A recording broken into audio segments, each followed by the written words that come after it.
सही। अच्छा शफ़क़त साहब ये बात भी कहिएगा, जैसे नवी जमात के तालिब इल्मों को बग़ैर पर्चे के हमने 10वीं जमात में प्रमोट कर दिया, 10वीं जमात का भी ऐसा ही हुआ कि उनके पुराने साल की कारकर्दगी को देखते हुए फिर उनके जो नंबर्स हैं उनको किया गया कि किस तरह से उनको इवैल्यूएट किए गए नंबर्स। अब लेकिन जो सप्ली वाले जो बच्चे हैं वो अब काफ़ी ज़्यादा परेशान है कि वो अपने सप्ली के पेपर्स देने के लिए क्या आ जाए, तो इस हवाले से कोई हिकमत अमली प्लीज़ वज़ा कर दीजिए।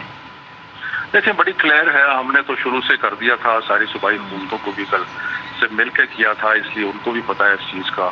ये कोई एकतरफा फैसला वफाकी हुकूमत का नहीं था, हमने सबको पास कर दिया। लेकिन जो 2-3 कैटेगरीज के लिए इशू बना हुआ है, एक है जिनके 40%, हमने ये कहा था कि जिनकी सप्लीमेंट्रीज 40% से ज़्यादा हैं उनको ना करें प्रमोट, जो उससे कम है उनको पास मार्क्स दे के उनको प्रमोट कर दें। तो यही हम पॉलिसी जो है वो फॉलो कर रहे हैं।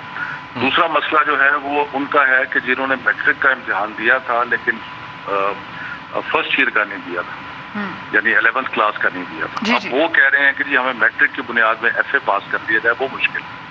तो इसके लिए हमने ये भी एक स्पेशल एग्जाम का भी कहा है बोर्ड सारों को कि स्पेशल एग्जाम करें। वो स्पेशल एग्जाम 2-3 कैटेगरीज के लिए होंगे। एक कैटेगरी वो होगी जो अपना नंबर इम्प्रूव करना चाहते हैं, दूसरी कैटेगरी वो होगी जिनकी जो ज्यादा सब्जेक्ट्स में फेल हुए हैं और उनको दोबारा देने की जरूरत है, और तीसरी कैटेगरी वो होगी जो कंपोजिट इम्तिहान दे रहे हैं, यानी कि वो 11वीं और 12वीं का इकट्ठा इम्तिहान दे रहे हैं।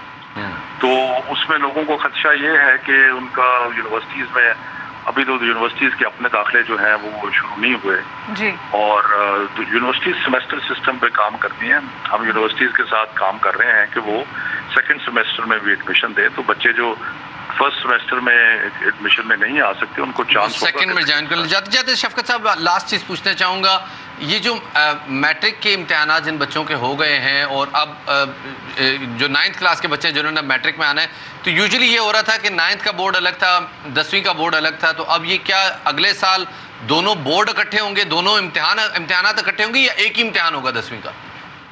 नहीं देखें, हमने तो जो 9th में जिन्होंने एग्जाम नहीं दिया था उनको हमने 10th में प्रमोट कर दिया है, लेकिन 10th का एग्जाम तो होगा ना। सही, सिर्फ 10th का एग्जाम होगा, वो सिर्फ 10th का होगा। अच्छा, अब सर क्या आपको लग रहा है कि जो 15 सितंबर की भी जो डेट दी गई है ये भी टेंटेटिव डेट है और इंतज़ार किया जा रहा है कि खुदा न खासा अगर कोरोना की दोबारा एक लहर आती है तो क्या इस डेट को आगे भी किया जा सकता है या हर सूरत 15 सितंबर में स्कूल खुल जाएंगे? नहीं, हर सूरत तो कोई चीज़ नहीं होती।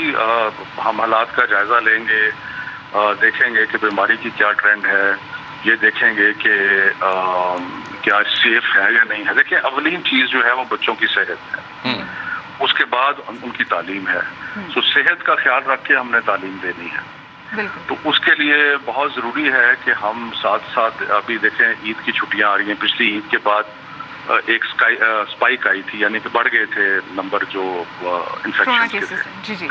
तो इसलिए उसको भी देखना है। उसके बाद नंबर मुहर्रम आ रहा है, उसमें भी मजालिस भी होंगी और ताज़ियाने भी होंगे, तो उसके लिए सारी चीज़ें को देख के तो इसलिए 15 सितंबर की डेट दी है ताकि हम सारी चीज़ों को देख के और फिर हम इंशाल्लाह फर्स्ट वीक ऑफ सितंबर में ये हतमी फैसला करेंगे। लेकिन उससे पहले हम चाहते हैं कि स्कूलों के एडमिनिस्ट्रेटर जो हैं या जो टीचर हैं वो जाके कोई SOPs बनाएं, किस तरह बच्चों को लाएंगे, किस तरह उनकी सोशल डिस्टेंसिंग होगी, जो मास्क है वो कंपल्सरी होगा, ये सारी चीज़ें जो हैं इनकी तैयारी करनी भी ज़रूरी है।